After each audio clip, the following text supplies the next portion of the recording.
This question deals with residential growth. COVID, in part, is stimulating residential development growth in the county.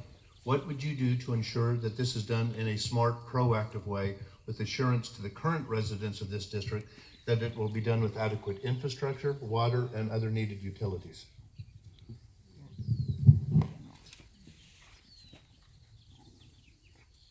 I definitely think that we need to look at, do we have the proper infrastructure? With our growth and anything that comes in, we want to make sure that we have the water and our sewer. Are our roads up to par? With businesses coming in and development, I definitely want to make sure that we don't run rampant. And here we're looking at, we have development here at Zinfandel. It has a plan for 360 homes. We're in it at 60 homes so far, right? About 53 and 40 to go. 53? Yeah. Yeah, and it's a beautiful community. We're already, the city of Plymouth, we're looking at another project with some 200 plus homes.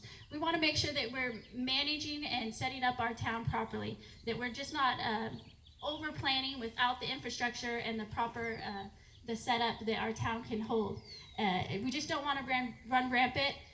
We want to make sure that we're prepared, that our county is all taken care of, and that we are on that rural path. We still want to stay with the rural. You came up and you loved where you lived. We don't want to go out and we build tons of homes that we can reach out the window and touch the other house. That's not necessarily the design of Amador County. And that's why you've come here. But we just definitely want to make sure that the planning is there, our roads, our sewer, our septic systems, just everything in line before we go too crazy. Thank you.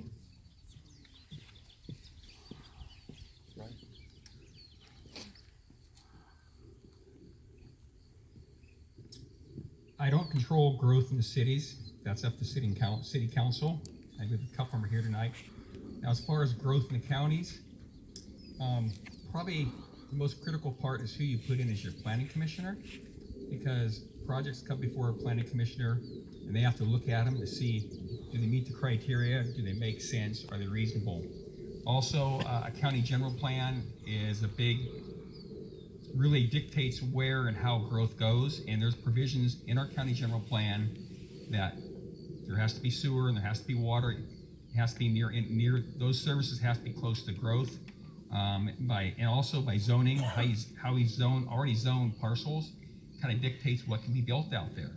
And basically this county has tried to keep most of the zoning for housing closer to cities.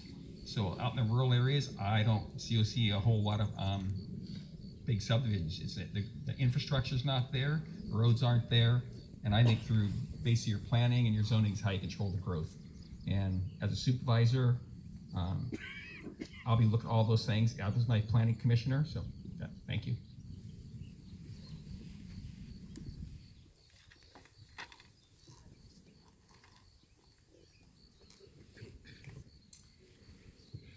So I'm of the opinion that the changes that are coming to Amador County are going to come to Amador County by default or design.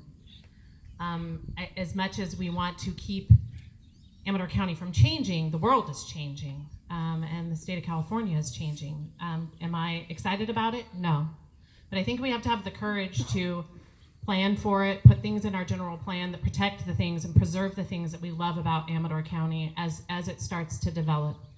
One of the example of that was a dark sky ordinance that recently came through the county.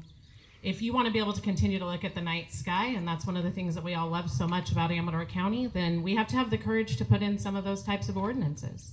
And it didn't pass.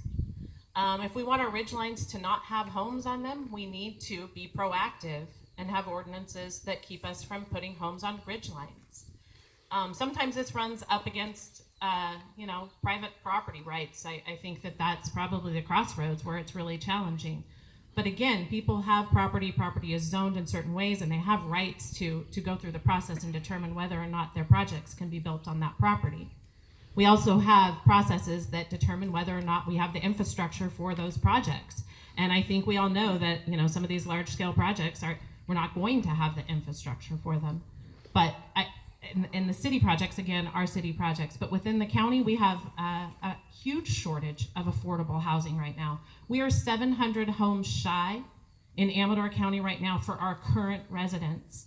So I think that there is an opportunity to have some smart growth. I think there's an opportunity for us to plan for it, make sure that it's in keeping with what we love about our community, that we give the next generation some affordable housing options.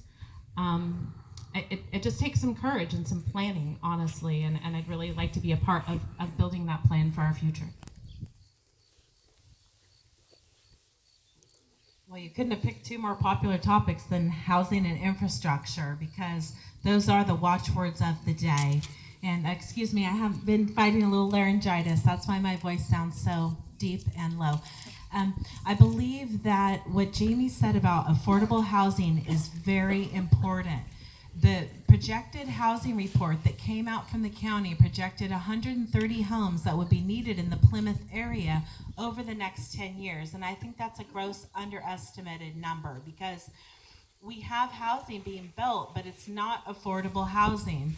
People that live here cannot afford the homes in Zinfandel, right? So it's very important that we have a vision for housing. And I think that the first thing that the county needs to do is go back to the housing plan that came out in December and update that with exact census numbers, because they have 2021 census in there, but it's not the correct numbers. And I think that the housing estimate needs to go up. As far as infrastructure, this is the time.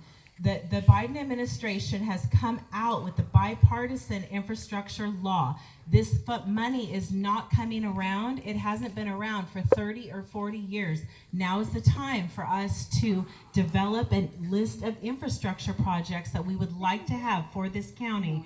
When they talk about infrastructure in the bipartisan plan, it is not just roads. We are talking energy and beyond broadband. We are talking fiber. Fiber is a high capacity connection. I've been speaking to business owners around here who would like the fiber connection, but AT&T wants to charge them $400 each to Pokerville Market.